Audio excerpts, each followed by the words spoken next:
ఒక చారిత్రాత్మకమైన విజయం సాధించిన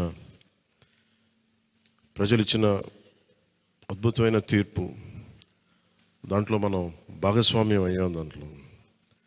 సో మీ అందరూ అద్భుతమైన మెజారిటీతోటి, బలమైన మెజారిటీలతోటి మన 21 స్థానాలు పోటీ చేస్తే 21 స్థానాలు అద్భుతంగా గెలిచాం. 2 పార్లమెంట్ నియోజకవర్గాలు గెలిచాం. భారతదేశంలో ఎప్పుడు కూడా తీసుకున్న అన్ని సీట్లు, పోటీ చేసిన అన్ని సీట్లు గెలవటం అనేది చాలా చాలా rarest of the rare.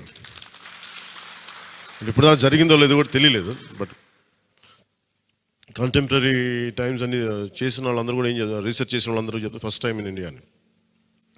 So మీ అందరికీ జనసేన సైనికుల తరపున, వీర మహిళల తరపున,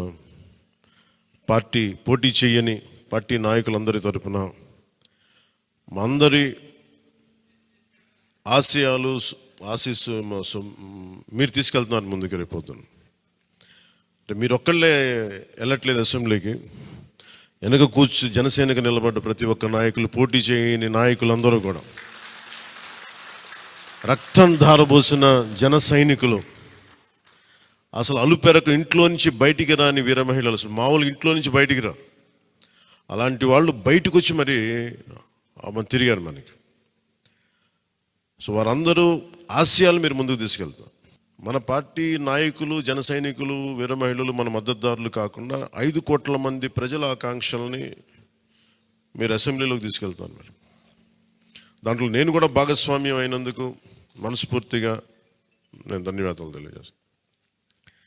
ఒక చిన్నపాటి ఒక మార్పు జరగాలి, ఒకటి సాధించాలంటే ఎంతమంది పని చేస్తే తప్ప ఒక చిన్నపాటి మార్పు రాదు. అలాంటిది ఒక కీలక 5 కోట్ల మంది ప్రజలకు సంబంధించిన భవిష్యత్తు.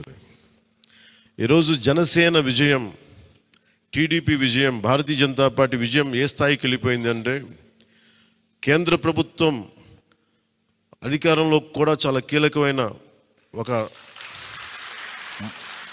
అంటే ఈరోజు మనందరం కష్టపడింది, ప్రజలందరూ మనకి నమ్మకం పెట్టి మనం నిలబడి ఉంచింది, ఇది మర్చిపోలేదు.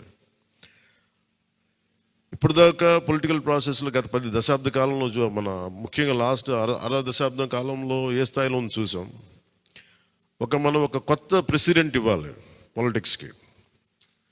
వ్యక్తిగత దోషం లేని, వ్యక్తిగత క్యారెక్టర్ని